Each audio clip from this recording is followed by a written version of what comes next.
Welcome into Hockey Sense. Once again, everybody, hope everyone is having a great day. I know it's been a difficult week here in our country. Hopefully everyone can take a deep breath, relax, and enjoy some hockey talk over the course of the next hour plus here on Hockey Sense. Brought to you by First Community, as always. First Community brings you the Little Blues program. You want to get your son or daughter introduced to the game of ice hockey? Do it with Little Blues and do it today. Sign them up, get all the equipment. It comes with it. So you don't have to go to the hockey shop and say, hey, I need to get skates. I don't know what I need to get. It's so overwhelming. You don't have to worry about any of it. First Community and the Blues take all of that hassle away from you, and they take care of all of it. So if you're between the ages of 4 and 9 and you've never participated in organized ice hockey, do it today with Little Blues. It's a great opportunity to get started. And listen, parents, before you want to invest thousands and thousands of dollars into your kids' minor hockey career, see if they even like it, if they want to do it. And then you can decide. Make a decision. Chances are they're going to love it, especially when they get into it with Little Blues. Dirt Cheap Fun, your one-stop party shop. Download the app today. And listen, man, I love Dirt Cheap. They got the best kept secret in town, man. With the discount they give you on Blues game days. Also, they got the best selection of beer, wine, and booze anywhere. Oh, yeah, over at Dirt Cheap. Find one with the drive-thru. You don't have to even get out of your car. You can shop from your app. They've got all these deals on the app. They call them steals. That's how good they are. The deals are. They call them steals. You can do it on the app. Do it today. Dirt Cheap Fun, your one-stop party shop. The Wallace family just flat out getting it done and helping bring us Hockey Sense each and every week. Blue Note Roofing, you see the sign behind us. 314-920-5713. Call David Novak today. Let him take care of you. Give you that free estimate. Huge hockey fan, by the way. I'm 1-0 in my survival pool with David Novak, too. Picked the Redskins last week. Good thing I didn't pick them this week. They lost to the Packers yesterday. So I got a few ideas of where I'm going to go for this week. Nonetheless, Blue Note Roofing is the best in the business. Gutters, roofing, siding, soffit, fascia, whatever it is you're looking for. Let them help you and take care of you. Cross Country Mortgage, baby. Rates are at the lowest point that they've been in the last 12 months. I mean, that is absolutely true. And they're offering 15-year loans right now in the 5s. I mean, who would have thought that was going to be possible? 15-year loans in the 5s, 30-year loans in the low to mid 6s. I mean, you've got to be kidding me right now. This is what Mark Cooper does for everyone.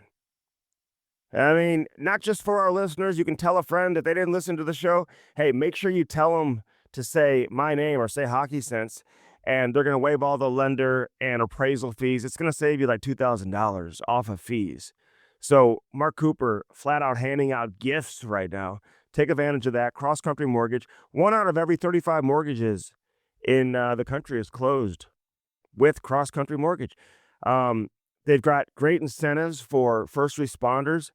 If you're critically injured or killed in the line of duty, they're going to cover your mortgage up to $525,000. I mean, you got to be kidding me. If you're a doctor, they're going to pay your closing costs up to $1 million and all your fees that come with that for doctors out there. So all you medical professionals, all you first responders, take advantage of all the great things that are going on right now with Mark Cooper and Cross Country Mortgage. 314-713-4377. 314-713-4377. Cross Country Mortgage, baby. All right, we're here on Hockey Sense. I was out at the rink yesterday. I got a chance to talk to some of the listeners, man. I love it when the listeners come over and say hello. I met a couple of you yesterday, so big shout out to each and every one of you. I mean, some of you guys are really in tune with what's going on with the Blues prospects, and I love that. Great understanding of the business side of things, where they're at. The hesitancy, I think, to not rush these guys. Listen, I read and I hear and I get a lot of messages from Blues fans, and, everyone wants just that instant gratification. They want all these guys here right now, but they also want to win. They also want to have a team that's capable of going deep into playoffs. And that's why, I mean, you've got to have a system with some depth and where you're constantly turning things over and you're developing big-time talent. And I think the Blues do have some big-time talent. And everyone's focusing on Dvorsky, and people ask me, will Dvorsky make the team? And I know it sounds cliche, and I don't like to sound cliche, you know that. But we'll see how he does in preseason. I mean, if he goes out there and dominates, I mean, literally dominates, then they'll probably make a place for him, or, make space for him. And somebody's going to have to get booted out if that's the case. But he's got to steal someone's job. I look at it right now. I said it last week. I think 14 forwards right now are set. That doesn't include Dvorsky. Doesn't include Milan Lucic, So guys like Lucic, guys like Dvorsky, they got to come in and they got to steal a job, and they've got to force management's hands and, force a move. Whether that's paying a guy who's making money down in the American League, send him down, putting a player on waivers. We'll see if another team takes that player. But more often than not, it's, and NHL people have told me this for decades, that the best time to send players through waivers and get them through waivers is usually around training camp, the beginning of once rosters are set towards the end of camp as we transition from training camp in the preseason into the regular season. That's the best time to do it. So again, can Dvorsky push somebody out? Can Lucic push somebody out? So I do see a lot of mock lines and stuff like that. You know me, I don't love doing lines in the summertime, but line combinations, that is. I look at it and I say, I see how some people have Bukestad playing the wing. I think Bukestad right now is penciled in as a center. I think they want him to play center. He's a big, long body. Maybe center of that fourth line with Toropchenko and Walker. And, maybe Sonny can slide over to the wing. Maybe Shen can slide over to the wing. And again, maybe Dvorsky's centering that third line. You just don't know how this is going to play out. But I'm not putting my money on Dvorsky making the team right now. He does look like he's skating better. Tim Taylor even said so yesterday. I had a chance to watch practice. I won't be able to get out there today because they're on the ice right now. I would have loved to get out there and watch practice. But they are playing tonight. Check it out. 7 o'clock. They're playing against Minnesota in the Prospect Showcase up there in Minnesota. They call it the Tom Curvers Showcase. Of course, the late Minnesota legend, Tom Curvers, who battled cancer, bravely battled cancer and succumbed to it a few years back. And they've named this showcase after him. So I love the fact that Minnesota did that. Minnesota's in the news also because they've got Kirill, the real deal, dollar bill Kirill Kaprizov. I mean, in the middle of a contract negotiation, turning down big time money, like $128 million. Tells you kind of everything you need to know. How do you say you don't want to stay in Minnesota without saying you don't want to stay in Minnesota? I mean, that's probably the best way to do it. Turn down $128 million. And I know some people are saying, well, he probably knows he can get more money elsewhere, but I don't think it's just about getting more money elsewhere. I think he wants to go play elsewhere. And the New York Rangers have always been the team that have been attached to Kaprizov. And, with Panarin there, I guess maybe that would make some sense. And I don't know if the Rangers can pull it off. I haven't studied their salary cap to see if that's doable for them. But typically, if a team wants a specific player, they're going to find a way to make that happen. And who knows how this plays out. I mean, if Kaprizov were to leave after the season, will we see a blockbuster trade? Would Minnesota move on from him? I feel like Billy Guerin is going to want to protect his organization the best of his ability and make sure you're getting some big time assets back if you're going to move him. It would have to be a sign and trade.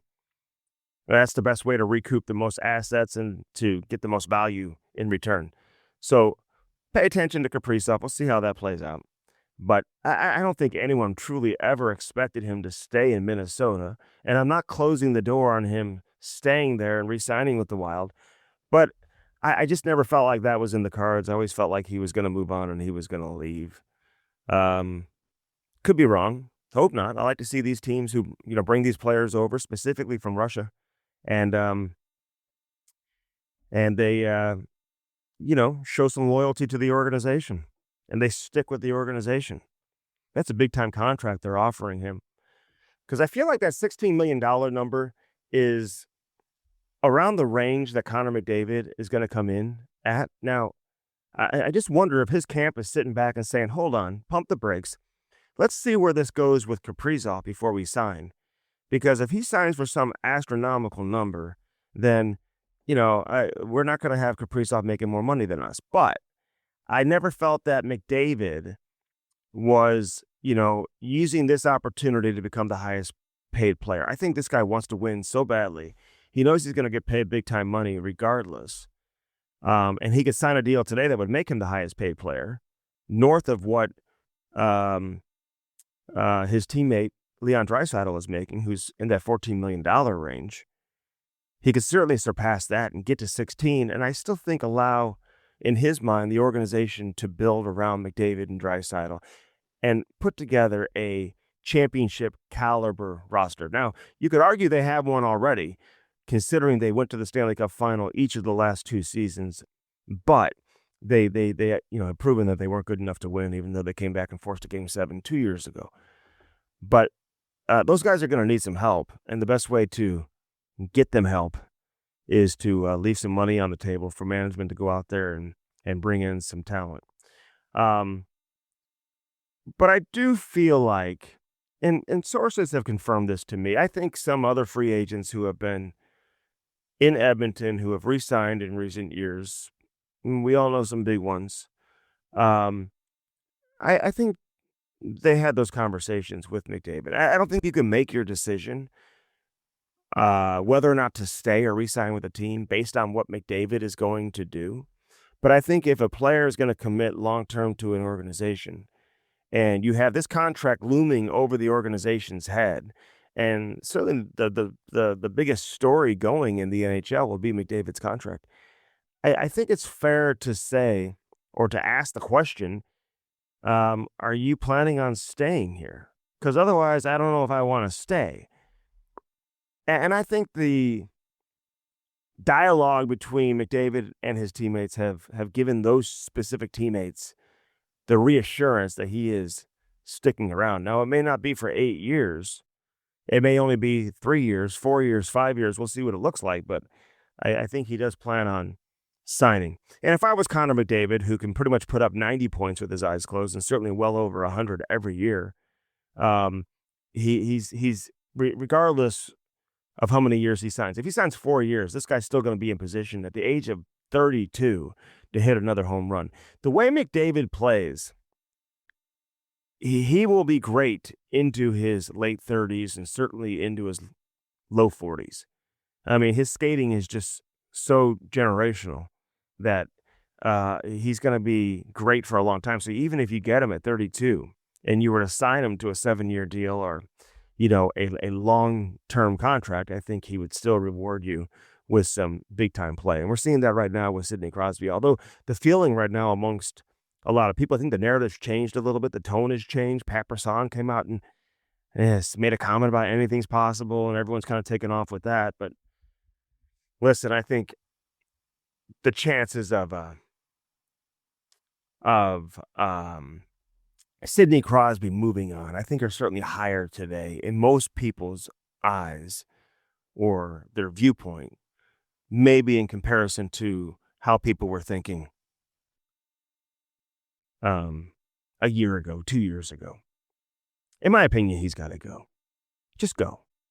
I mean, you're going to hang around a losing environment. You're going to lose Malkin, who's in the final year of his deal. He won't be re-signed, and if he wants to continue to play, it's going to be somewhere else besides Pittsburgh. But I think it'd be great for hockey to see Crosby move on, and I don't typically say that because I think it's great for hockey when legendary players stay with one organization their entire career.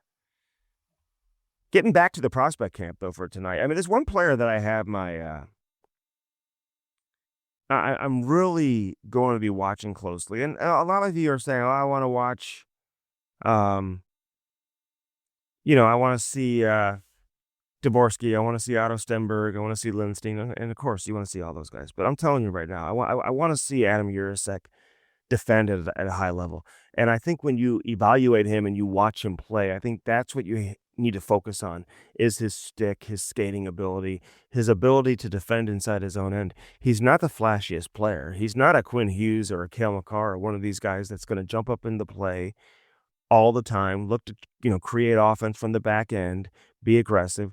But what he is going to do is defend at the highest level. He's got a great stick. He's strong. He competes pretty hard. I'm watching in some of these drills yesterday. He's competing hard. I think the biggest challenge for him is just to showcase his skills by staying healthy.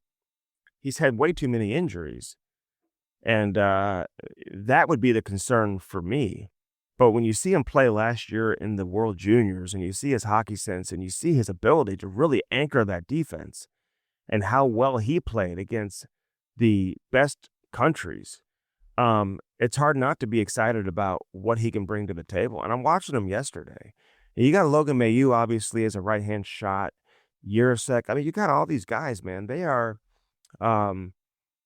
building their defense to where it's going to look pretty good here in the near distant future. So pay attention to him.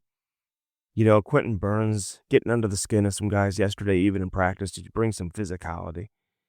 Just wonder what's going to happen with him. Carbonneau obviously is a guy that, it's your first real glimpse at him. We haven't seen him play in competition, real live competition, since he was drafted by the Blues. So we'll watch Justin Carbonneau too, without question. And I want to see how he plays now. And what will be his toughest competition that he's faced probably at this stage of his career. He's going back to junior, probably a good thought or good situation for him. But again, what are we going to be saying about Carbonneau at this time next year? I mean, you know what I'm saying? Like, will he be ready to compete for a roster spot at this time next year, or is that going to be too soon? Time will tell. Time will tell. But at the prospect camp in the summertime, he was, head and shoulders above everybody else, and that's what you want to see from your first-round pick. All right, we're going to talk some goaltending on this edition of Hockey Sense. We'll get back into a number of other topics with Jamal Mayers later on in the show, but Cory Schneider, former first-round pick of the Vancouver Canucks. I'm looking forward to this conversation. They just recently ranked the goaltenders on NHL Network. He was a big part of that presentation. Binnington came in at 7. But I want to talk about the Connor Hellebucks. I want to talk about the competition for who's going to take charge for USA Hockey. Is it automatically Hellebuck's net until somebody else takes over? I don't know. Let's hear from Cory Schneider. I'm looking forward to it. They still have Vasilevsky very high. They still have Shesterkin very high, who had one of his worst seasons statistically last season for the New York Rangers. So I always wonder how he still finishes, I think, 3rd. But a guy like Austin Matthews dropped all the way down to 7 because he had a little bit of a down year. He wasn't healthy, and, coming off a season in which he scored 69, he didn't come close to matching that, which would be difficult for anyone to do anyway. But he fell down to 7, and I felt like it was fine. It was justified. He didn't have a great year, and he wasn't healthy, and so are these rankings based on this past season? If so, Shesterkin's ranked way too high. If it's based on who's got the most talent and the most ability, then you'd put him in the top 3 for sure. So we'll talk to Cory Schneider about that. Lordo's Diamonds. Get that special someone, something special in your life from Lordo's Diamonds, lordosdiamonds.com. 314-432-8008. Go in there and say hi to Mike and Jimmy Lordo. They're the best in the business. What's up, Mike? What's up, Jimmy? No better place to get those engagement rings, too, if you're looking to pop the question this holiday season or sometime even prior to the holiday season. Check it out, man. Get there and get there today. Lordo's Diamonds right next to Truffles in the heart of Ladue. You can't miss it. As always, Hockey Sense brought to you by our friends over at First Community. Check them out today, firstcommunity.com. They've got a variety of different loans for you to choose from. So many different ways to save money and to take care of your money and protect your money. Have a conversation. Do it today with our friends over there at First Community. This is Hockey Sense brought to you by First Community. I'm Andy Strickland. Cory Schneider, he's next. Jamal Mayers later on in the show. Thanks for hanging out, as always, on our Friday afternoon. It's our Friday tradition here on Hockey Sense. Thanks for doing this, man. I appreciate it. You got it. Thanks for having me. So I want to talk some goaltending, so that's why we bring in Cory Schneider. It's I see him all over NHL Network. Are you doing stuff with other teams, too? Are you doing television with a couple of teams also? Yeah, I've been Islanders and Devils the last couple of years, mostly Islanders. But the Devils brought me on for some playoff stuff. So just in-game analysis, intermissions, pregame, postgame, that kind of stuff. A couple of games between the benches, which is fun. It looks like I'll primarily be with the Devils this year. So that'll be exciting because they have a good young team. So I'll be looking forward to that. Yeah, no doubt about it. So how did you get involved in the TV? And is this something you were eyeing, when you were playing, late in your career? Yeah, it's funny when you get towards the end, you start to think about the next phase as much as you don't want to at times. But yeah, I'd always had good relationships with people in the media. I enjoyed doing interviews and speaking with them, and just I did some stuff at NHL Network while I played with NBC Studios back when NBC had the broadcast rights. So I kind of got my feet wet there and met some people. So it always helps to as network and put your name out there in case. So yeah, once I retired, I got a call from NHL Network as well as MSG in terms of doing Isles and Devils stuff. So I think they thought I'd be a good fit on TV, whether that's true or not. Maybe more of a face for podcast radio, but I've enjoyed doing it because I do like talking about the game and trying to break it down and think about it a little more critically. Yeah, you do a great job with it. You know what? But playing with the Devils and the Islanders and Rangers, I mean, it's a great place to play if you want to get into broadcasting, because so much of the broadcasting is controlled by those organizations, and being out there on the East Coast and whatever, there's a lot of contacts you can make by being with those organizations. It's interesting that I say to older players all the time, who are in the twilight of their career, I said, hey, have you thought about what you want to do after hockey? And some almost even get offended by it. Like I'm suggesting they should retire now. And that's not what I'm saying. But I do think when you're an older player and you still can play and you want to play for a couple of years, I don't think it's ever too early to start thinking about what you want to do and start planting those seeds. You agree with that? No, I definitely agree. And again, it's like you said, it's difficult as a player because you're still consumed. It's all consuming playing the game and being focused and trying not to be distracted. However, again, it can end at any time, whether you realize it or not. There are very few guys who get to play until they want to stop playing, and those are the great players. A lot of us, I think I saw it was Tyson Berry recently said that me in conjunction with the other 32 teams have decided that I will not continue playing hockey because, as much as you might want to play, it may not be in the cards for, somebody's going to want you. So it happens fast. And even if you can see it coming like I did, it's difficult because I think as a player, you either decide I want to stay in hockey, I want to stay in the game in some way, or I want to go do something else completely different. And that can be overwhelming because it's all you've known. All I did was play hockey for 30 years since I was 5 years old. But, there's other things I can do. I have a finance degree. I love business, but am I going to start working at a company from the ground level and work my way up at the age of 38, 39? It's not quite you're starting your career at 21, 22. So I think a lot of guys do feel comfortable staying in the sport because that's what they know. And like you said, you have contacts, so you get to know people. It's challenging and daunting to think about life outside of the game. And I think that's where a lot of guys, some guys really excel at it and they know what they want to do and they go do it. And other guys, I think you have a hard time figuring out what exactly do I want to do in my retirement. Yeah, I think you have a good perspective there. I always tell players, hey, listen, you've got a PhD in hockey. You should use that. You know what I mean? Because it is hard.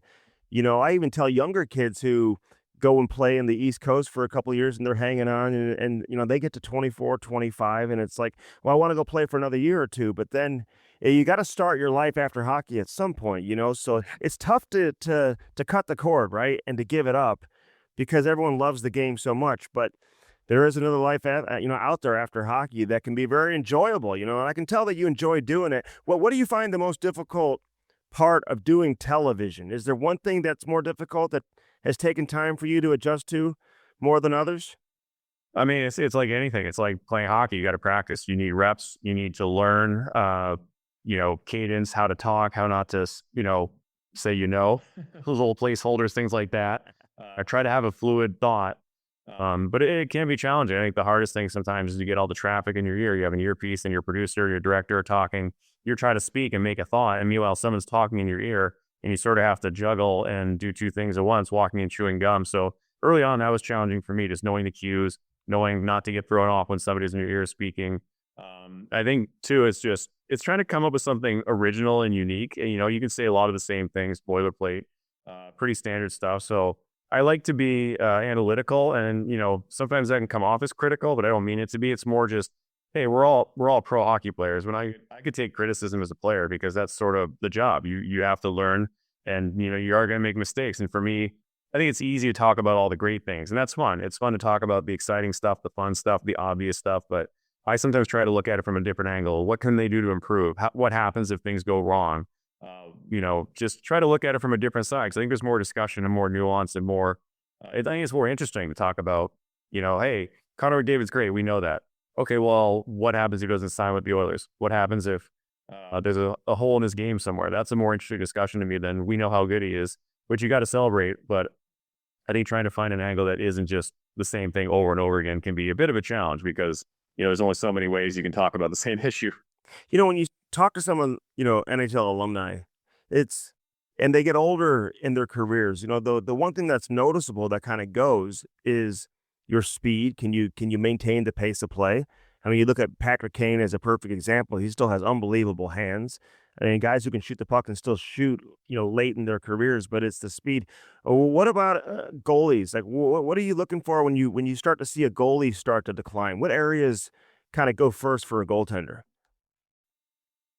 Yeah, I think you have to be able to think the game to play goaltending at high level like this. So I think most of the guys have the IQ or the puck reading, and usually the tracking too. Most of these guys are good athletes. You can do the hand eye, but similar to a skater, I think the mobility. I think that's where I got caught up a little bit. Was I started to lose some mobility with some of my injuries and just aging in general. And I was so reliant. I wasn't the greatest athlete ever. I mean, I was obviously a good athlete, but I didn't test off the charts. And I see some guys now, the Vasilevskis, the John McQuicks, like the freak athletes who just can do it.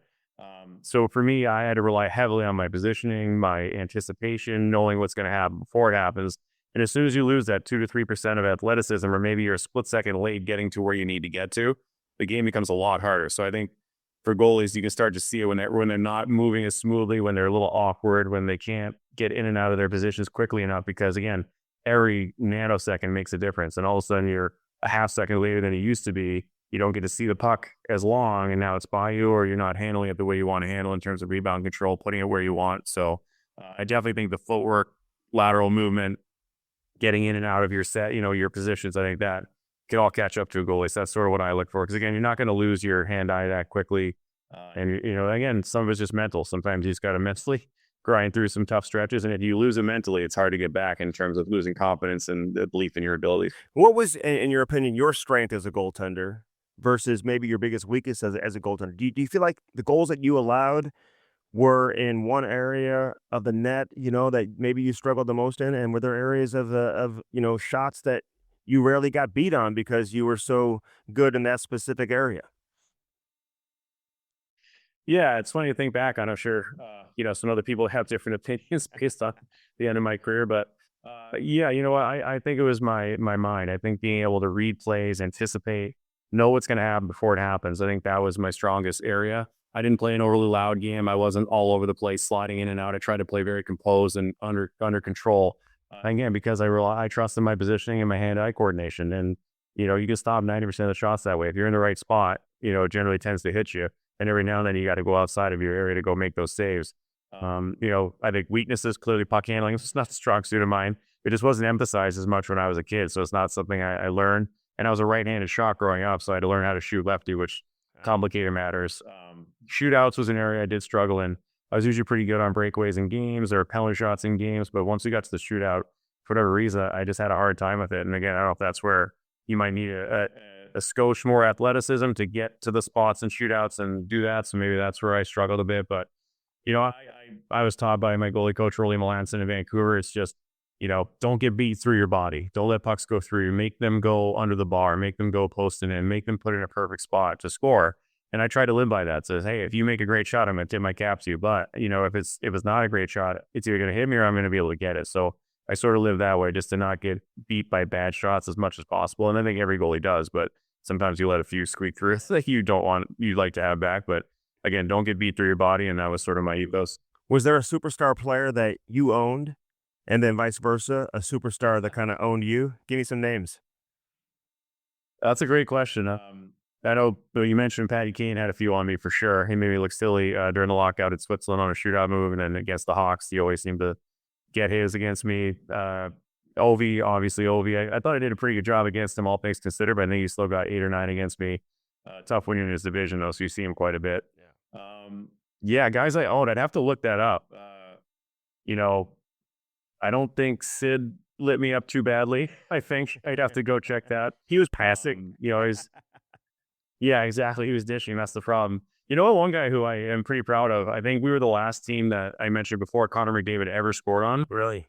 So I don't know that he ever scored on me in my career. He might have, I think he had like 2 points a game, like assists. He had 13 assists in 7 games, but no goals. So I don't know that he ever scored a goal on me, but clearly he was setting other people up. So I'll take that as a win then. Yeah, for sure. It's funny because I think St. Louis was one of the last teams that he scored a goal against too, but he was still like a point per game guy in terms of all the points that he was putting up. But I think St. Louis was one of the last teams that he scored against. What about when you're a goalie and you're young? You're a high pick and expected to kind of put the franchise on your shoulders and be the next guy.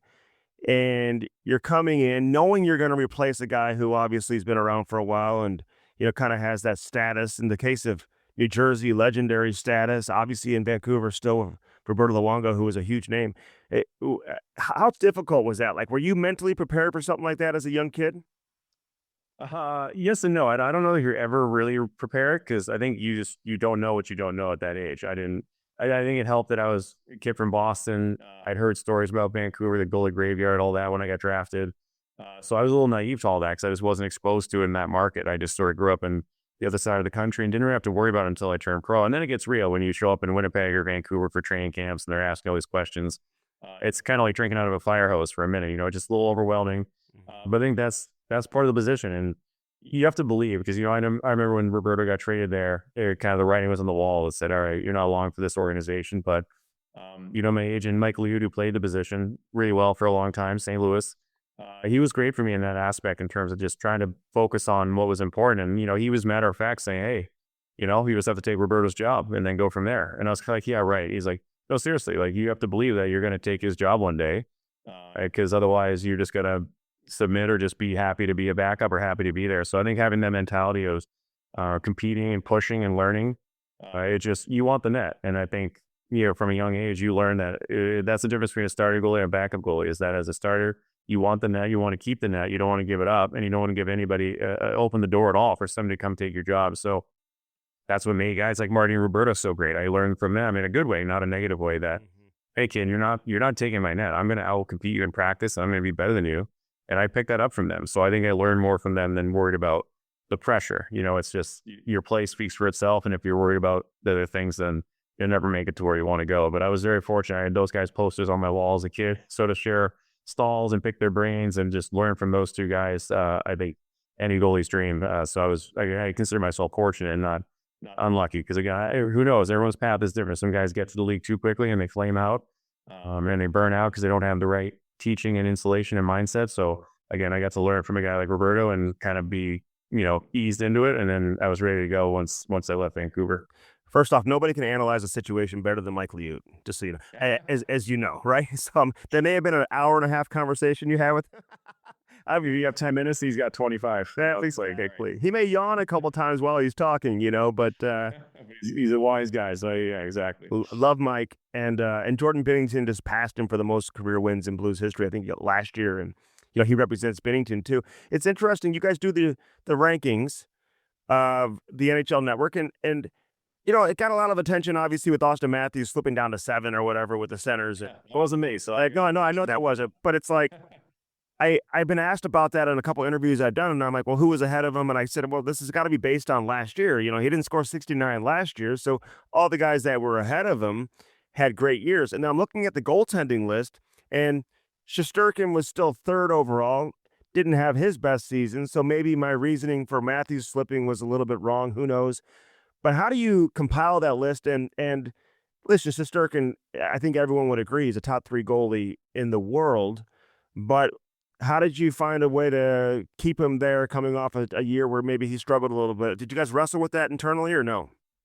Yeah, I mean, with the network, they kind of come up with a list. The researchers, they sort of do all that, and then we break it down. I provided my own list. They kind of asked you, so at the end of the show, they kind of stuck my list in there. And honestly, I had Shesterkin at 1. I still think he's the best, most talented goalie in the league. I think maybe because I was in this area, the New York area, watch the games. We focus a lot on the Rangers, obviously, as a national team, because they're a big market. But their team defense was pretty awful, and there were nights where it would have gone really out of hand if it wasn't for him. So I just personally think that if he's in a good situation, he could. He's the goalie I would fear the most. If I went up against a guy in a series or in a big game, and I was like, we might not score a goal tonight. You know what I mean? So as I've gotten older, I'm tending to put more value in that. Who would you want in net to win a big game? And again, I had Connor Hellebuck at 3.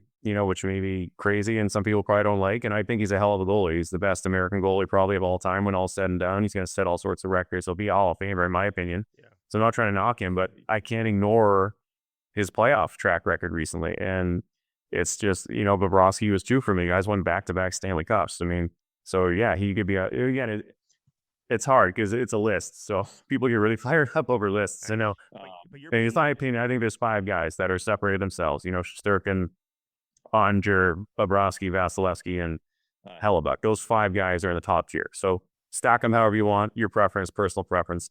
Those 5 to me have been the most consistently good goalies in the league for a while. So after that, it's kind of, again, a very subjective list. Yeah, and you're not going to get an argument from me about Shesterkin being the best goalie in the world. I mean, he's unbelievable. Vasilevsky obviously up there. Bobrovsky just is incredible in the playoffs. I've seen it firsthand against Hellebuck. I mean, I saw him get blown out and get chased a couple of times here in St. Louis during that first round. And I don't know. It's interesting. I'm curious your opinion on how a guy can be so good in the regular season. What does he have? 3 Vezinas or whatever it is? It's crazy. And Crazy. and just not really be the same guy in the playoffs. It's got to be mental, right? I think it's, in my opinion, again, this is just what I see. I think it's partially mental. I think he is a very cerebral goalie. I think he really analyzes and thinks things through, and that's why he is so good because, again, I think he reads the game very well and he thinks one step ahead of guys.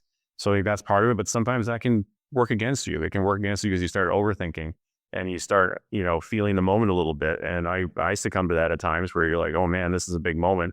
And you kind of stop playing and you start thinking your way through games, it's just not a good thing. And the other thing to me is that it's just the playoffs get so much muddier in terms of style. People crash the net, tips, deflections. Yeah. His game, he plays deep. He's very deep in his neck. He's a big guy. He tracks pucks well. But I think sometimes when things break down or don't go according to plan, he doesn't have a ton of recoverability. He's a pretty big guy. And once he's down, he's down. And I just found that he got caught looking awkward a few times. He was getting beat by some clean shots, which you don't see often. So again, that's the mental side. But I think when you play deeper in your net, you have to be able to adjust and kind of react to the messiness that is playoff hockey. So I think he struggles with that at times. He just looks a little lost or out of position or, like I said, scrambly, which you normally don't see during the regular season because it's a little more structured, a little cleaner game. These guys aren't giving it 110% every single night. Yeah. And he's hearing about it in Winnipeg, in a Canadian market. Like, it's tough to get away from that. Would you have him penciled in? Is he your guy for USA Hockey in the Olympics? Is he your starter? I think so. I think but it's a narrow margin for me. I think Who's your number two? Who's your number 2? I'd have to go on gear right now. But again, I think he's gone deep a lot of years, but he still hasn't had that signature moment where he's broken through and gotten to the Cup finals on some really good teams. So there's still questions about him. I think he might have the highest upside right now. Like, he's such a young guy and he's still young, relatively, and big and talented. But there are times where he sort of just doesn't come through when you really need him to. So, and again, it all depends. I mean, Swayman has a heck of a start. I like Joey Daccord a lot. I think he's a tremendous guy who's got a lot of swagger. So I think with the Olympics, at least you have some runway. You got 4, 5, 6 preliminary games to kind of, or group play games to sort it out, and they'll have to tinker. Because I think if Hellebuck shows some signs of cracking, then I think you make a switch pretty quickly, kind of like Canada's done in the past, where they brought Marty in or took him out, or whomever it was. So it's going to be interesting, though. They haven't, again, sometimes it's a good thing to have a lot of options, but then it can be a bad thing because now you start to overthink it. Canada, it's like plug and play. Benner is going to be our guy. Yeah. Sometimes that's you live and die by him as opposed to overthinking and paralysis by analysis. Well, we play this guy here and that guy there. It just gets a little confusing. So we'll see what they do. Yeah, and Cujo got pulled, I think, and then Marty came in. I mean, there's always been, but they didn't hesitate, right? I guess it's easy to turn to a Marty Brodeur as well. I mean, but USA's this loaded. Canada probably doesn't have the same three-headed monster up top. I wonder if a guy like Demko, I mean, if all of a sudden he's healthy and playing at a high level, I mean, you mentioned Swayman. I mean, that was going to be my next question. Him, Demko. I mean, if these guys come in and play at a high level, I mean, they got to be in the mix. I mean, you go back 2 years ago, they would 100% be in the mix, Yeah, I agree. I think for the U.S. especially, there are no sacred cows. You could say these 3 guys are the guys, but I think honestly for the U.S., whoever is playing the best going in, it's going to have a good shot. And you mentioned Demko. The only reason I didn't mention him was because it's been 2 years now. I think going into last season, he was definitely in the mix, but we just don't know what we're going to get from him at this point in terms of injury and health. Hopefully he's healthy, because when he's on, he's a tremendous goaltender, would firmly be in the mix. It's just, I just need to see it. He just hasn't played a lot of games, hasn't, gotten a lot of action the last 2 seasons. I think it's a bit of a risk. So you really have to pay attention to how he starts the year. But like you said, Swayman won the World Championships. That's got to work in his favor with USA Hockey in a big moment. So I agree with you completely. I think if somebody's really hot going into the Olympics or going into the selection, that they'll garner serious interest regardless of who they are. Yeah. So you said Bennington, he's the guy on the Canadian side. I don't think anyone would argue with that, especially after the way he played in the Four Nations and then finished the season. You guys had him at number 7. Where did you have him on your personal rankings, Jordan Bennington? I think I had him 6. I think I had him just, again, I mentioned those top 5 guys are kind of in a class of their own. And I think Bennington's right at the top of the next tier. He's had some lulls. I think he almost needs the pressure. It almost feels like the bigger the moment, the better he plays. And I don't say he gets bored, but he might lose focus when the games don't matter as much. So there are times where he can be a little spotty in his play. Hofer came in and had some good games. And when he got pushed by Hofer, he responded really well. And the playoffs, he plays well. So, I think he's earned that right as a big game reputation. So, but again, I kind of go back to, if I needed to win a game, who would I put? So he's up there for me because he comes through in big games. So I think he and Sorokin and maybe another guy or two, Olmark, kind of lead that second tier, which isn't far behind. But I think from 6 to 16, you could sort of jumble them in any order you want, depending on who you like and the situation. But to me, I think, what Binnington's accomplished in his big game performances puts him at the top of that second tier for me. If Binnington was American, would you still have him in your top 3 or even your number 1? I don't think it matters. I mean, you got a bunch of Russians up there in the top 5, so I'm not sure it matters a whole lot. But yeah, again, I think he deserves credit. Again, his numbers don't pop out at you. It's not like he's a perennial Vezina candidate, right? But again, when the bright lights are the brightest, he seems to come through, and I put a lot of value in that. So I probably still have him where he was. Okay. Well, I just mean if he was Canadian or American, I should say, like, could he start for the American team? Would you? That'd be close. It'd probably be tougher, to be honest. I mean, he doesn't get a sniff at the Four Nations because they picked the other 3 guys, and now he's not even in the mix. So, yeah, that's an interesting question though, where he'd slot in on that U.S. Depth chart. Are you familiar? I mean, have you studied a guy like Hofer? Like in terms of what he brings to the table. I mean, he's got unbelievable upside. I don't think people realize how good he is because Bennington's here. Yeah, I actually played against him quite a bit when he was in Springfield. We were in their division with Bridgeport, and we played him quite a bit. And I liked his game. He's got a great glove hand. He's a big kid. He moves well. He handles the puck really well. He seems like a fighter to me. He battles. He competes. He doesn't give up on pucks. He's not a robot. He's got some fluidity to his game. So I think there's a dearth of goaltending out there. You can see teams just locking guys up. Ramelka, Lankinen. Some of these contracts just scratch your head a little bit. And I think it's because teams realize there's not a lot of young goaltending out there to be had. So I thought he might have been a candidate this summer to get offer sheeted, or to, maybe somebody trades for him or brings him in, looking for that guy to take a swing on. But St. Louis smartly locked him up. So I think he's got a lot of upside. We'll see if it's in St. Louis or not, depending on Bennington. It's hard to sit behind a guy forever.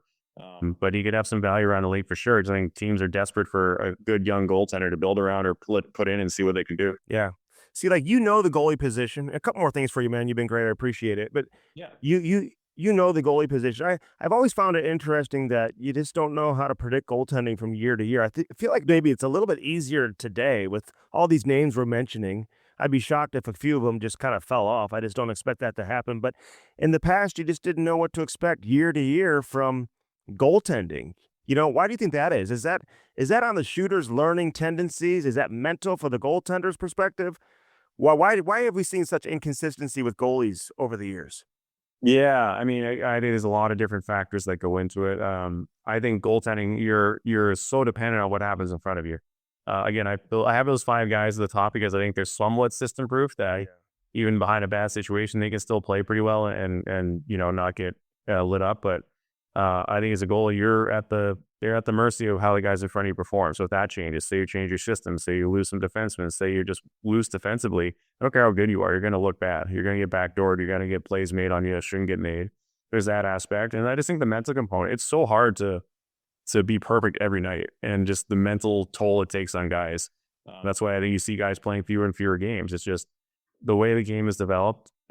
I think the shooters evolve quicker than the goalies do. I think the goalies have to kind of react at times to what the shooters are doing. And the last 5-10 years, it's been a proliferation of skill and speed and talent.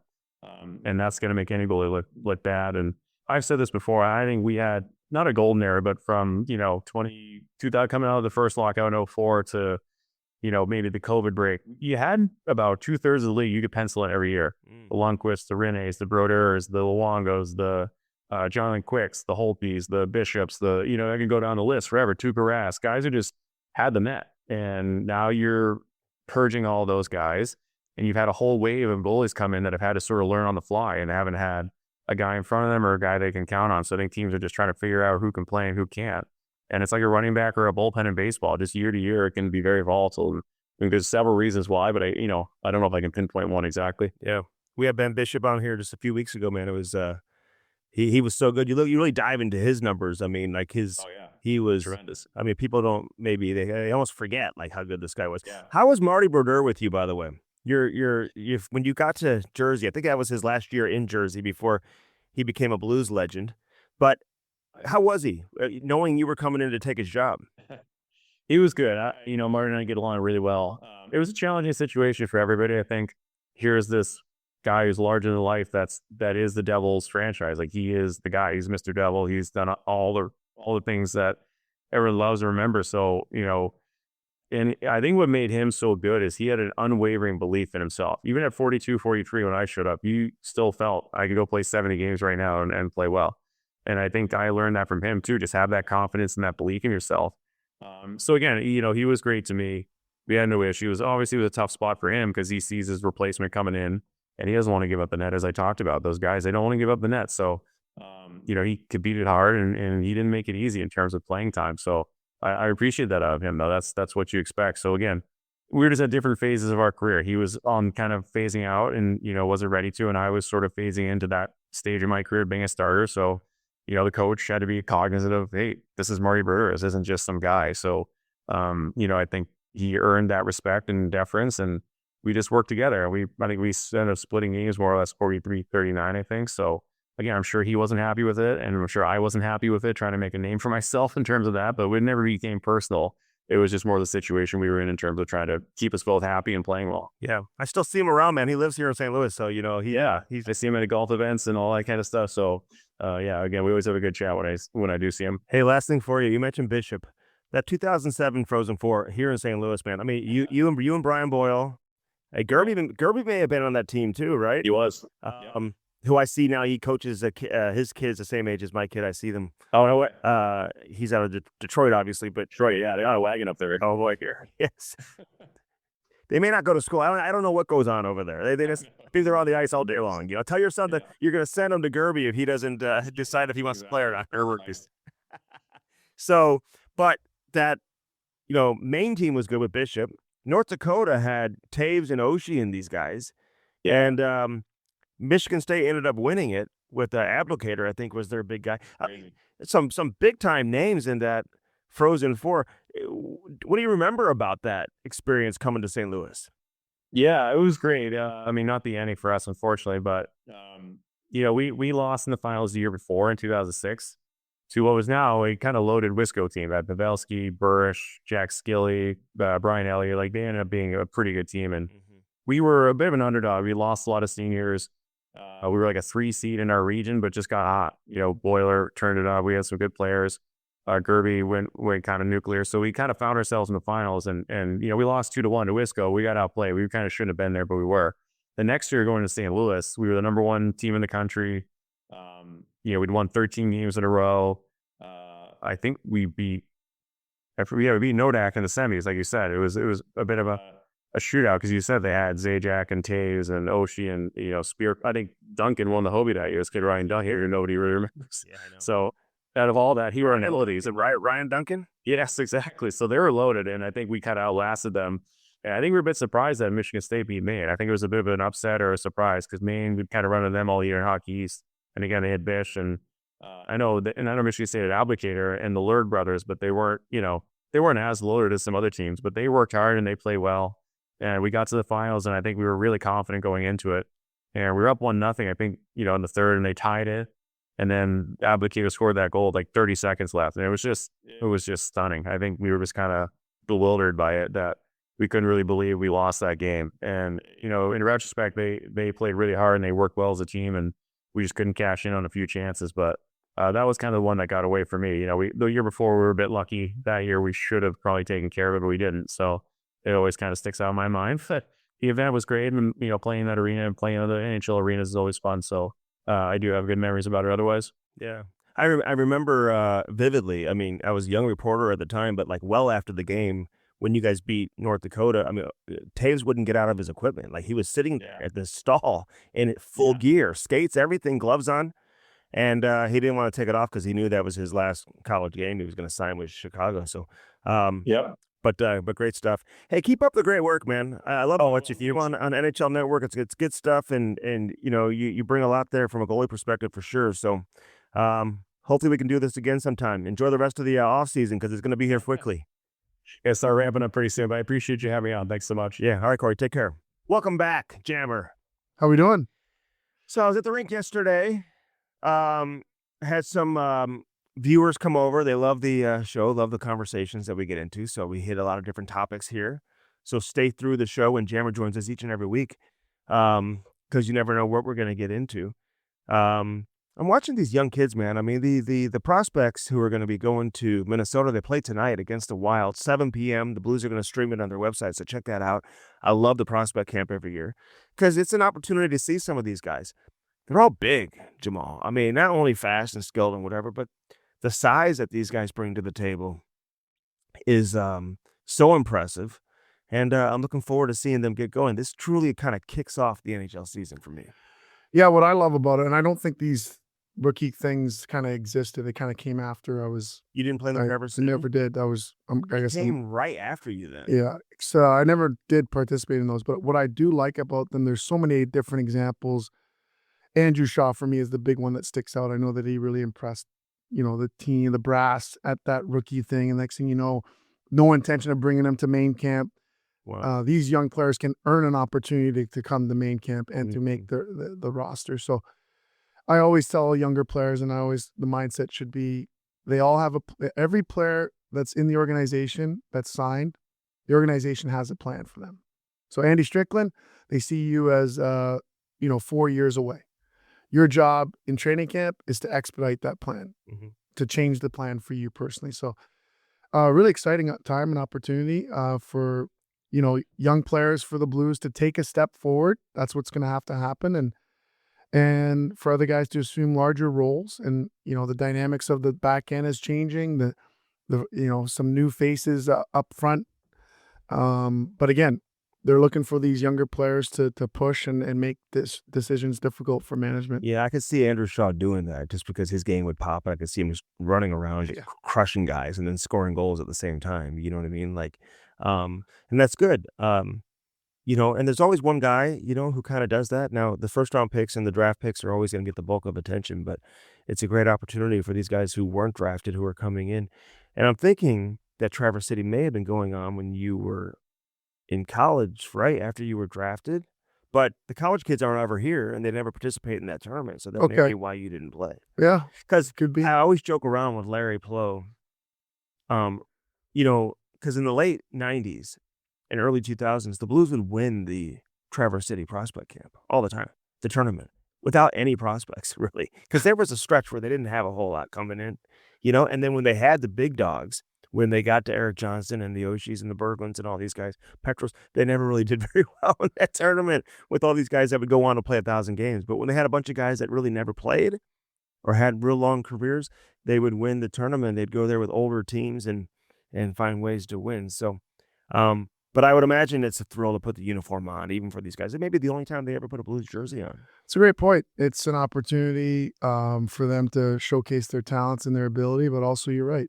First time for many of them that get to play in what feels like a real game. I mean, when you're done and you look back, you realize, okay, that's not really the NHL. Even the preseason, you're like, okay, that's not really until you get to the regular season. But when you're a young guy coming in, it's certainly one of the first steps you make. All right, so I'm watching a little bit. The main guys were on the other sheet, and so Milan Lucic obviously is out there. They don't know who he is. He's played over 1,100 games. So does he have to have a great camp? Like, what do you think he needs to show to push somebody out and make the team? Well, he has to show what he's good at. And so the question is going to be, can he play with pace? And and what are they looking for that bottom six. So I think that you got probably a collection of 5 or 6 players that are looking for 4 jobs. And what he's got to do is come in and provide something that they don't have.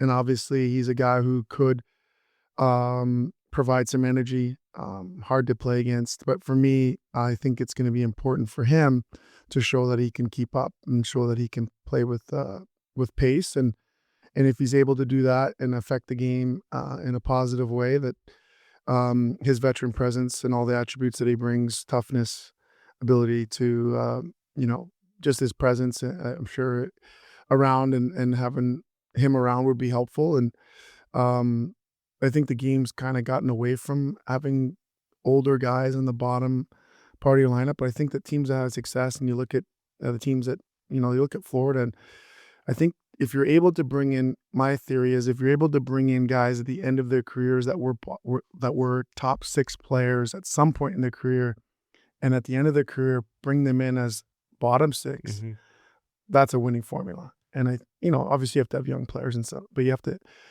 I think you having that veteran presence gives you the perspective that's important for the grind that the season becomes. All right, so you stretched out a long career, primarily being a bottom 6 guy, but like, how has that? No, not primarily, solely. I'm being nice, right? But there's nothing wrong with it. Like, you could always skate, and I look at fourth lines differently now than I had in the past because, when I first started covering the game, even when I was a kid, the fourth line kind of had that enforcer, that guy maybe played 3 minutes a game and whatever.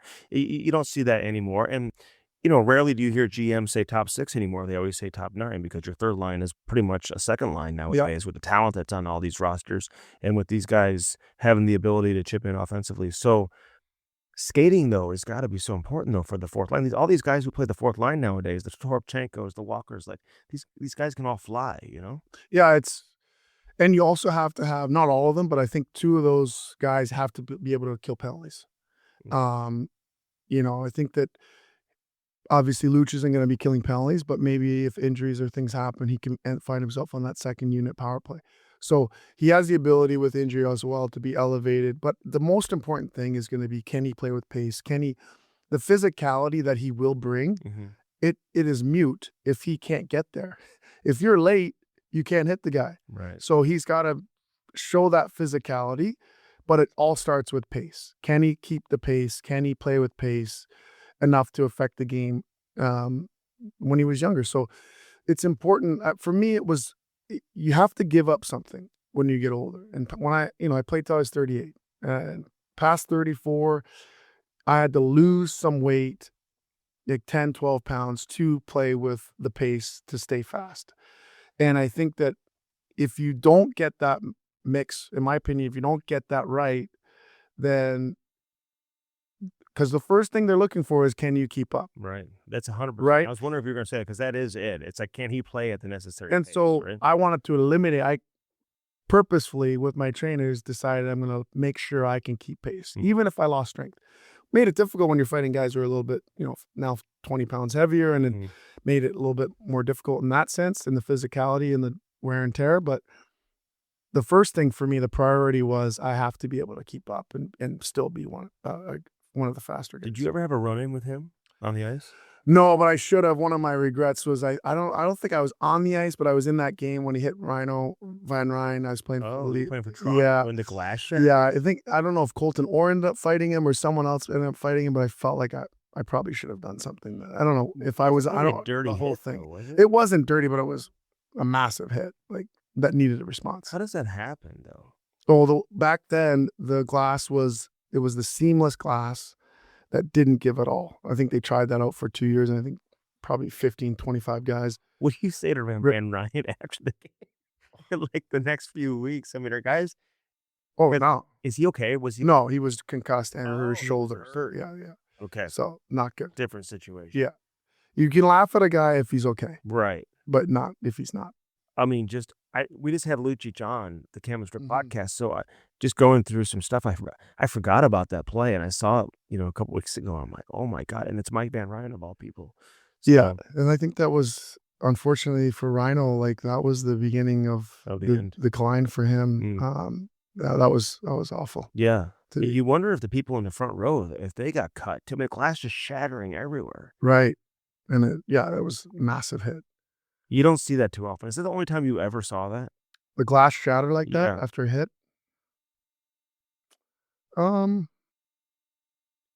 Maybe a couple other times. Not like that. One more thing about Lucic. I may have said this to you last week, so I don't want to repeat myself, but he's come in a little bit lighter. Yeah. But he says he likes to be heavier. He goes, being lighter helps him get there quicker, but he feels like he has to work harder in the corners, can't shield off guys quite as well. You know, in the battle, like he feels more comfortable with extra weight because he feels like he has to work harder when he's lighter. And maybe therefore the stamina, you know, isn't quite as strong because he's got to use more energy being lighter. Does that make sense? Yeah, it does, but I disagree with him. I think there's a difference between being puck strong and being heavy and just using your weight to keep people away. You see smaller players that are 170 pounds that are really strong in the puck. For me, it's about the puck. And so I disagree. I think that that part is a mindset. And I think that you got to go in with the right mindset versus the weight. Like he's going to go in the corner with guys who are craftier and harder. And it's about the hardness. It has nothing to do with, I don't think it has anything to do with the weight. What do you think the mentality is of a team that brings in a veteran like that? Do you think it's not just to be like, okay, we want to give you a chance just to showcase yourself in front of every other team and be nice. I think they want to see if you can help the team, right? Absolutely. And there's familiarity there. So I think that's important with Monty and Julie. And I think that knowing the person, you know, I think that the things that he's gone through in his life to get to this moment, giving himself, you know, putting himself in a position of gratitude to appreciate. Sometimes we forget. And I think that you're going to get the best version of him. And I think knowing the person and, you know, I think organizationally leaning into those two people who know him so well, I think they're only going to get the best of him. And I think that that's an exciting thing for the Blues if he's able to come in and it's like a found money. And so, yeah, I hope he does well. I hope he finds a way to affect and make the team. And you know, I think it's good for the organization. If anything, it's going to push a younger guy to kind of step up their game. There's only positives. It's, you know, a younger guy who thought they had a spot. Now their agent's telling, hey, Luch is there too. That only should push any younger player to like go for it even harder and understand that there's a battle there to be won. I'll never forget, like Ryan Johnson and I, every training camp, there'd always be this new shiny little toy, you know, young guy that the organization was excited about, and we'll look at each other. Not this year. Have him. We just have Matt Cook on. We haven't released. I mean, it is a hell of an interview. He may have gotten mad at me during the interview, but you ever run in with him? Certainly, yeah. I never. You know what, he played a certain way. I think that back then the game allowed him to do things. Because some of these massive hits that he's known for, he didn't even get penalized or suspended for. Yeah. So I don't listen. A smaller guy who played physical, played on the edge, Rafi Torres. I never really. Those types of players always bothered me for so many reasons. I don't want to digress into why. I'll give you an example. The NHLPA, who has a duty to represent both the player and the player getting hit, always seems to me to be leaning toward the offender. And I'm like, what about the guy who got hit? And so why are we defending things? Like, let's create a line. If someone goes over the line, don't defend them. Right. And so I just hated when... Well, especially if another member of the membership is the one who's impacted. That's exactly what happens all the time. I always have a problem with, you know, and he did step up for himself in certain instances, but to me, not enough for how reckless I believe he played. Yeah. Well, give you an example. He was so reckless, and for me, didn't answer it enough. Whereas Jordan Tutu, unbelievably reckless, but would answer at any time. At all times. What were more dangerous hits? Were they the blindside back pressure hits, which he even talks about? We didn't see those hits in the 80s because nobody back checked, and it wasn't like that. Then all of a sudden, you know, everyone had to back check, and that back pressure became such a big part of the game. You started seeing more of those hits. Yep. But what were more dangerous? Was it those hits, the blindside hits on the backside pressure, or was it the Dallas Drake hit when he would catch guys coming around the net? Well, Dally and I had our thing. I don't know if I've ever told you. Tell him. We played together. The deal was I would chase the D, and I could probably catch him, but I didn't on purpose. Right. Just pushing him to wheel. I would just let him wheel, and I'd chase him and chase him and chase him, pretend like I can't catch him. And Dally would come the other way. And the rule was he had to take the outside track. I would take the inside track, because or else he'd hit me. Mm-hmm. So I would always take the inside. He would be on the outside. Gotta be on the same page And, there. oh yeah, or else I would get lit up. But Did he ever hit you on accident? no, Okay. never did. And I always, and even teaching crew now who's 12 about hitting, their first year hitting, like hitting is about timing. Mhm. And you look at Dallas, probably one of the fiercest hitters I've ever played with, was 175 pounds, but it's about timing. You can hit the biggest 270-pound guy, 250-pound guy, if they're not ready. So it's about the timing. When do you arrive? When do you get them? Not dirty. It's when it's that element of surprise that if you hit someone who's 250 pounds, 220 pounds, and you're 175 and they're ready for it, it's not going to be good for you. No. You got to catch them when they're not ready. And I'm talking about legal hits. Yeah. Because I think, well, first off, and the timing, he had that down. And he would answer the bell too, Dallas Drake. Absolutely. But, so which hits were more dangerous? The ones you just, Blindside? the blindside ones, the back checking ones. I mean, I used to joke that I would only back check, hoping that someone would cut into the middle. Did you catch Off. Yes. and not get penalized for it? No. But I had a rule. Like, I thought I hit a lot, right? Yeah. Is that fair? Yeah. But my rule was if I couldn't hit half of you, that meant I missed. So I think where guys get in trouble is I get there, but I kind of missed, and I have a choice now. Do I stick out my elbow? Mm-hmm. Do I stick out my leg? Do I stick out just my shoulder? I made the decision that if I can't get half of you, Mm-hmm. then I missed. I don't know if that makes I Ryan Suter about this a lot last year, because he would hit guys with his kind of stick extended, and he said, "I'm just saving my shoulders." Like that, guys get hurt a lot. People always think about the guys getting hit, but the guys who deliver hits get hurt a lot from delivering hits. Mhm. Did it hurt you more to deliver a hit versus getting hit? Did you ever get hurt from delivering hits versus getting hit? Like, No, very seldom. Only with time that would happen is if I underestimated someone like a Datsuk or like Steiner, like a guy like Oshie who was really good at the reverse hit, and then that's when you would be in trouble, and that's when I would. It's not even hurt. It's just you would like surprise catch your wind or you get an elbow in the face. I remember like one of my first times, my first 3 games, I'm like, I'm gonna run this Zubov. And I came straight in, and he gave me the old pretending, looking for the puck, and elbowed me right in the face. And I was like, "Oh, these guys are smart." Like, Yeah, he knew I was he knew there. you were coming. Yeah. He was so good, man. That's interesting. The reverse hits, like Steiner was very good at the reverse hits. Too. Yeah.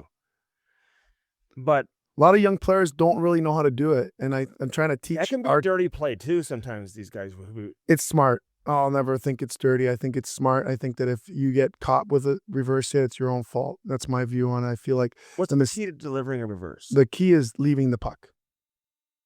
You have to release the puck from do not have the puck on your stick. Mm-hmm. It can be there in front of you, but What you leave your stick goes off the puck. Because if you deliver that hit, regardless of how strong you are, and your stick is still on the puck, you're going to lose the puck. So when I tell players that we're coaching to reverse, it's leave the puck and reverse. And so that's probably the most important part. okay, so your son, his first year hitting, are you seeing a lot of hitting or no? It's cooled down a little bit. Like from a couple games from just running oh around the like first crazy? the first 6 games were pretty crazy. Are they calling everything or no? No, they're letting it go. And I think for our smaller players, trying to give them tactics, especially for the wingers, to keep them safe is important.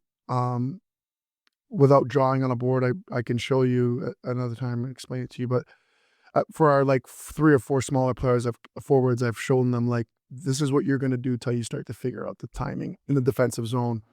So if you draw a line from the dot to the blue line and a line from the dot to the half wall, if you're in that square, let's call it, I'm trying to tell our smaller players to skate backwards. So that way, if the D is going to come hit you, he's going to have to deal with the back of you.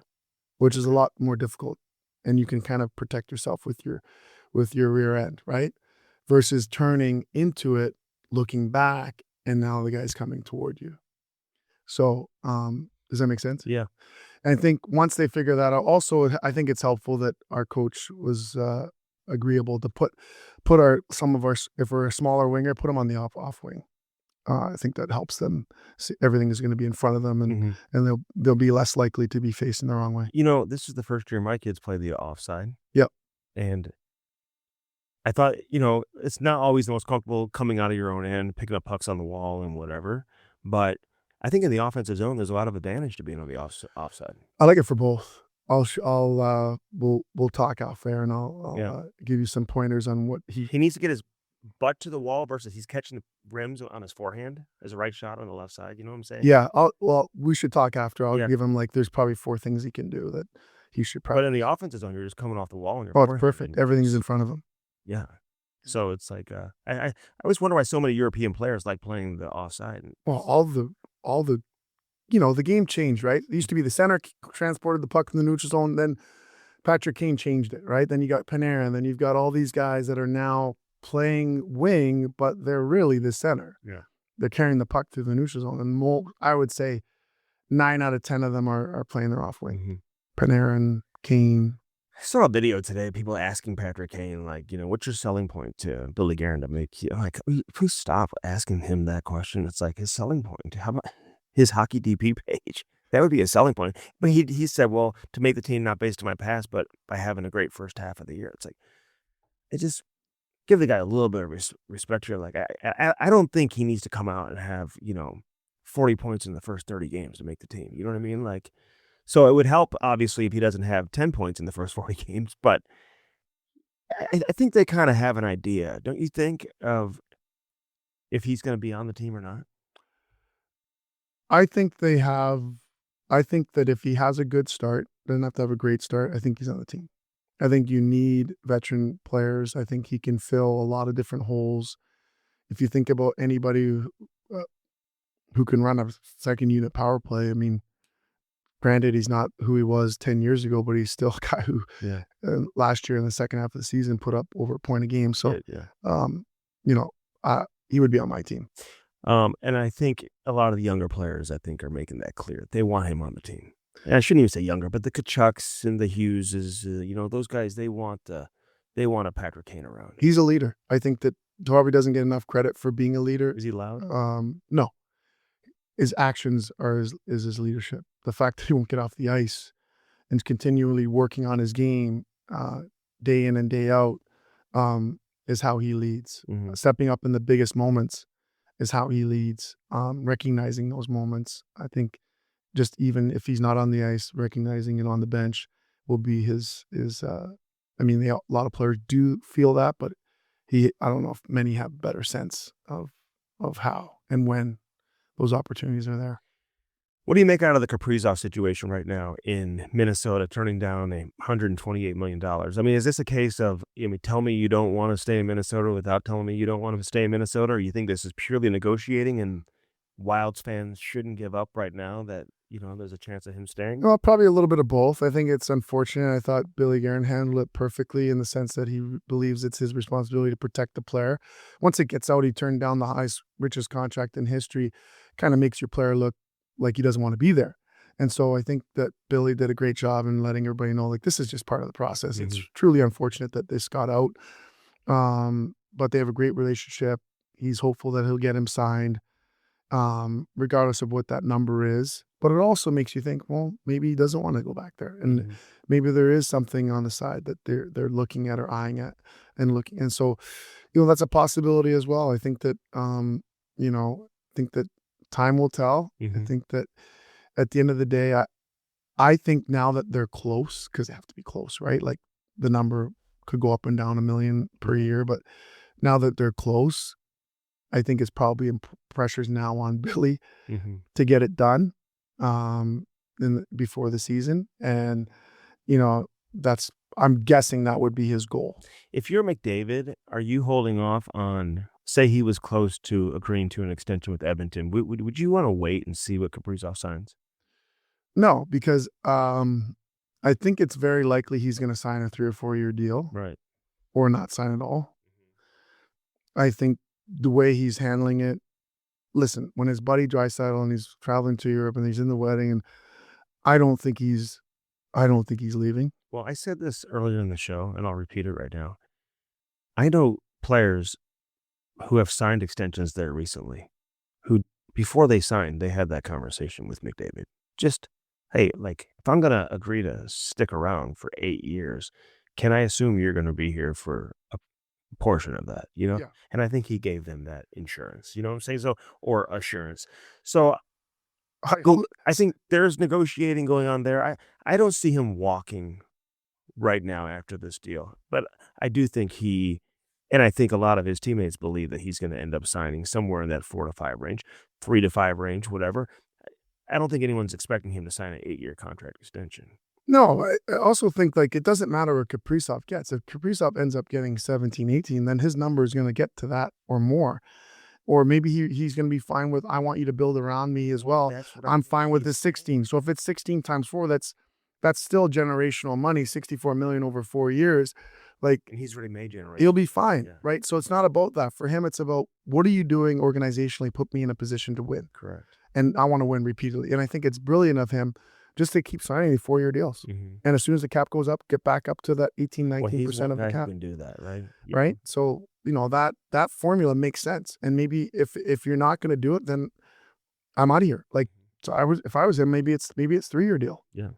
And that's it. That's the only time I've given you. Mm-hmm. And you have to prove it to me. And then if you do it again, I'll stay. Yeah. Why would he need to sign a max extension? There's no need for it. There's more benefit for him to wait and Yeah. continue to maximize as the cap goes up. And I think you keep the organization on their toes too, knowing, hey, we gotta maintain a certain level of competitiveness to keep this guy here, because that 4 years will come pretty quickly, you know. And the last thing I'll say about this is, Andy, the cap going up is going to have really significant impact on what teams are doing at the top teams. Mm-hmm. Because now you conceivably could pay a player $16 million and also bring in players making $7, $8, $9 million Exactly. and not be up against Well, it. still have a guy making 14 in Draisaitl. Yes. You know. And so it really allows players more control. Mm-hmm. So, like, if you're like bad example because he's not going anywhere, Sam Bennett, and you're making 8, and things aren't going well where you are, you can say, I want to go to Edmonton. Right. And Edmonton can say, oh yeah, we can fit him in. Yeah. And then so I can see a lot of teams like finding a way to get those 7, 8, 9 million. Our windows passed us by. We don't need him here at $8 million anymore. We can just move on. Yes. But teams will be able to take on those guys. Yeah. Anything else catch your eye right now that you're most excited about heading into training camp? I mean, at this time next week, we're going to be into camp, you know. Yeah, I'm really excited to see what the Blues do and some of the young guys that push. There's always surprises at camp. I think that a good example would be Dvorsky. There's a plan for him. Mm-hmm. The likelihood is he plays half the games. My hope is that in training camp he proves them wrong and gets off to a great start. If he does that, then hey, they'll find a spot for him. They always comes in here and dominates right now, you know. And so yeah, I'm looking for those kind of surprises. And is it Mayu? Maybe, yeah. Yeah, Mayu. I'm looking to see what he can bring. I know they hope he can run the power play. So I think you're going to see a new look on the back end, which is very much needed, and I think that he's going to be a huge part of it. Mm-hmm. Yeah, there's a lot of different things that are still to be worked out that are exciting.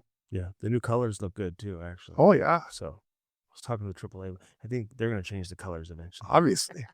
I thought we were doing it this year. What's going on? So those colors will change also. So, all right, great to have you with us. Who brings us Jamal Mayers each and every week here? Well, Bartolino's, 5 restaurants, Bartolino South, Bartolino's Osteria, Chris's Pancake and Dining, Chris is at the docket. Bartolino's Twin Oaks forged many lasting relationships with their customers. Their family model, cook good food, serve plenty. 50 plus years in business. Only 2 places to dine, at home or at one of Bartolino's family restaurants. Beautiful. Dobbs Tire and Auto Center. Oh, buddy, listen. We're heading into winter. I know it doesn't feel like it because it's hot outside. Well, Cam tells me it's going to be a terrible winter too. We're getting into it. What is he like? He like this? Man, he's a weatherman. He does it all, this guy. I can't believe you said you're a better hockey player in your prime than him. Well, I was getting to him so bad, and I just said I had better hands and better hockey skills. Oh my goodness, that's it? Just those two things? Yeah. And he apparently beat me in a race. He's delusional. Oh yeah, you want to address that? No chance. No chance. I beat him in a race right now, and I'm 15 years older than him. Not a chance. I'm 50 years old. He's not beating me in a race. Do that. Yeah, we might. Anyway, he's Dobbs is the best. Family owned, over 40 locations locally. And it's not just about your tires. They can fix and diagnose anything. Doesn't matter what you drive, car, light truck, SUV, hybrid, doesn't matter, electric. They will get your car in, up, fixed, out. Go to Dobbs.com for more. But most importantly, we have a new sponsor that we have to talk about for a minute here. Listen, are you going to have me over for this cold tub? I need to get Dude, it's a cold unbelievable. tub in the morning. Locally owned Spas and More is local master spas dealer with 2 locations, Sunset Hills and Overland Park in Kansas City. Award-winning certified dealer with an A+ Better Business. Mike Leahy is the owner of Spas and More. He's been selling master spas since '96. He opened in St. Louis location in 2006 in Fenton, and then moved to the current location in Sunset Hills in 2007. He opened Overland Park in 2021. Master Spas is an American hot tub and swim spa manufacturer from Fort Wayne. So they're U.S. made, manufactured right here. They got a deal with Michael Phelps. They do the chili cold tubs. Can't wait to get mine next year. Angie Hess is Mike's daughter. Brian Oldham run the daily operations at Sunset Hills location. They oversee the Overland Park. Her daughter, Samantha Hess, is a store manager over at Overland Park. Spas and More offers hot tubs, swim spas, cold tubs, infrared saunas, all of your health, wellness, you need this, dude, and relaxation needs. Turn your backyard into an oasis of your dreams with a master spa from Spas and More, located at 12957 Gravois Road in Sunset Hills, where we put the in spa. I love it. I love it. All right, this has been Hockey Sense, brought to you by First Community. Hopefully, everybody has a great rest of your week. Enjoys the prospect tournament this weekend, and then, of course, training camps open up next week. We'll have all the coverage for you here throughout the entire season on Hockey Sense. Jammer, thanks for coming in. Appreciate it. Have a great weekend, everybody.